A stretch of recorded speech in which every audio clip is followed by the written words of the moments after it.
Biar dalam dunia ni orang lupakan kita, jangan Allah lupakan kita.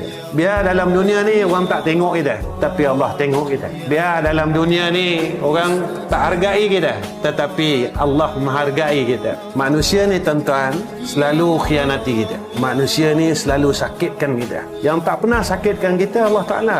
Yang tak pernah khianati kita Allah. Yang tak pernah zalimkan kita Allah. Berkali-kali kita buat salah, Allah tak terus balas. Mengumpat sampai sekarang tak pernah berhenti. Tinggal semayang sehingga hari ini Allah tak terus balas.